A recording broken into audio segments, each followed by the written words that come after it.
Hello guys, welcome back again sa ating YouTube channel, no, The Action Man. Una sa lahat, mega love shoutout po sa lahat ng mga kakamping at sa mga hindi man mga kakamping. Kung interesado ka sa bidyong ito, patapusin mo na hanggang dulo at huwag nyo nang kalimutan na i-like at i-share ang ating video para malaman naman ang iilan sa ating mga kababayan na nagtutulog-tulugan sa katotohanan. So muli naman nagbabalik ang nag-iisa nyong host na si The Action Man para magbigay ng komentaryo at reaction sa mga mainit ng issue ng bayan. So ito ho mga ka-action, mga kakamping, no, may gusto lang ho ako na i-share sa inyo. Dahil nga po sa kauna-unahang pagkakataon na nag-deploy po ito ang Amerika ng malaking missile sa Northern Luzon ho mga ka-action. At ito, ikinababahala ng mga Chinese ho mga ka-action. Nababahala daw sila sa malaking missile na gin-deploy ng Amerika sa Northern Luzon. Isa lang ho ang ibig sabihin nito. Mga China, wag kayong mangkamkam ng hindi sa inyo. At sana wag na ho kayong masyadong dyan sa West Philippines namin ha, kasi ang iba na part dyan ay sa amin, hindi ho sa inyo ha. Huwag nyong angkinin ang 80% to 90% na sinasabi nyo na sa inyo. Hindi ho yan sa inyo. Kami po dyan ang nanalo sa RV Tribunal ruling, kaso nga lang hindi nyo ho nire-respeto ang naging desisyon ng International Court. Kaya sorry na lang ho. Ayan, kung kayo po ay nababahala sa missile na yan, kaya dapat nyong tansyahin na ang inyong panghaharas dyan o pambubuli sa West Philippine Sea. Yan po, ang missile na yan ay gagamitin yan sa military exercises ha. Paalala lang po, wala pong anumang kasunduan yan kung hindi gagamitin sa military exercises. Okay? At hindi po yan papaputukin. Yan po ang sinisigurado. Ha? Huwag ho kayong mabahala mga Chinese ha. Pero dapat lang na siguro magdahan-dahan ho kayo dyan. Kasi hindi naman po talaga sa inyo yan. Pilit nyo lang po talaga kiniklaim ang mga areas na hindi naman sa inyo.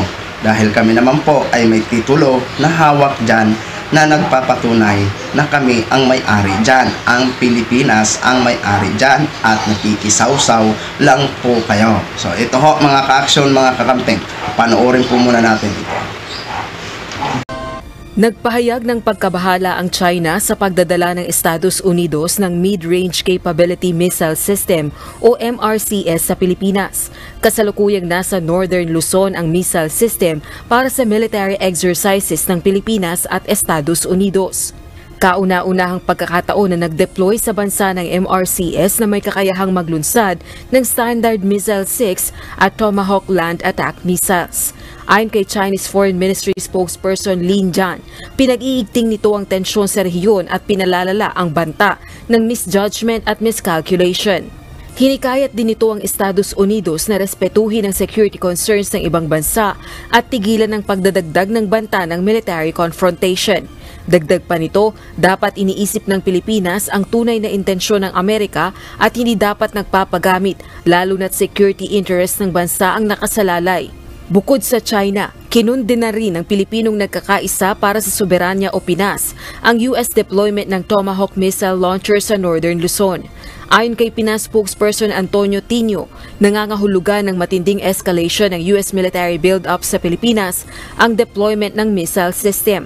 Sa pagpapahintulot ni Pangulong Ferdinand Marcos Jr. dito, ipinararating umano nito sa China ang intensyong bigyang daan ang paglulunsad ng Amerika ng mga pag-atake sa China mula sa ating teritoryo. Samantala, nilinaw naman ng Balikatan 2024 Executive Agent Colonel Mike Lohico na hindi pa puputukin ang Standard Missile 6 sa isasagawang military exercise. Rosa Licoz. So yun na ho mga ka-action, mga kakamping, no, napakinggan na po natin at nakita na po natin ang laki ng missile. Kaya naman pala nababahala o naduduwag na ang mga China. Wag ho kayong mag-alala. Ayan, malinaw po sa balita ha. Hindi po yan papuputukin.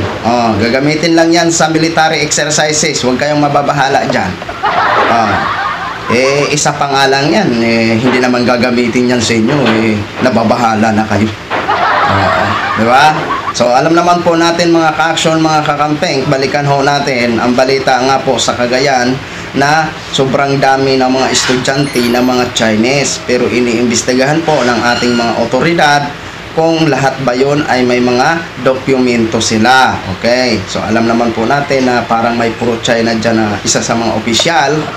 Oo, baka naman mamaya pagtakpan, di ba? Kaya mas maganda yung makakasiguro tayo na imbestigahan ng ating mga kapulisan at mga AFP. Ayan, mabuti naman at napaka-active ng ating mga otoridad.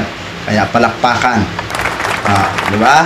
Hindi ho yan kasi na maganda na bakit dumagsa sa Cagayan na kung saan malapit ang IDCA site dyan sa Cagayan. Kaya kailangan maimbestigahan ho talaga. Baka mamaya may mga namumuo na pwede mangyari.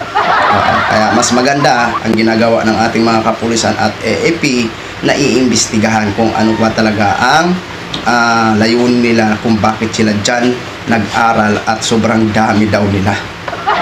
Sobrang dami kasi I think siguro, correct me if I'm wrong, mga nasa 400 daw. Ama kami, 400. Correct me if I'm wrong ha. Yan ay calculation ko lang, hindi ako sure.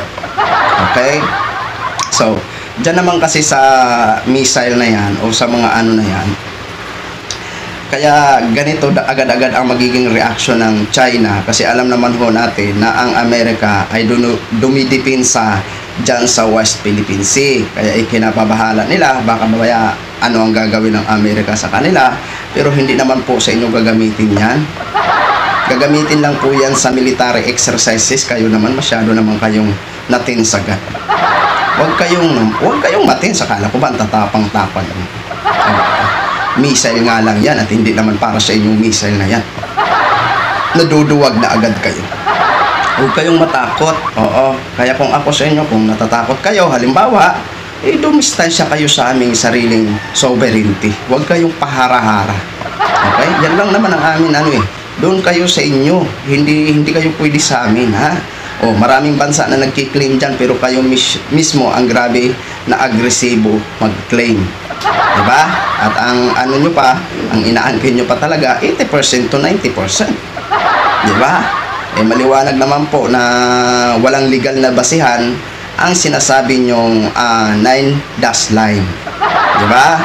Desisyon po yan ng korte na wala ho kayo sapat na legal na basihan sa inyong sinasabi na 9-dash line. Yan ang lumabas na pagpapaliwanag ng Netherlands Court na kung saan ang Netherlands ang namamagitan sa usaping pangdagat. Okay? So yun lang ho mga ka-action, mga kakamping share ko lang ho sa inyo. Maraming salamat po sa ating mga viewers Luzon, Visayas at Mindanao all over the world. Ako po ang inyong lingkod, si The Action Man. Have a good day everyone.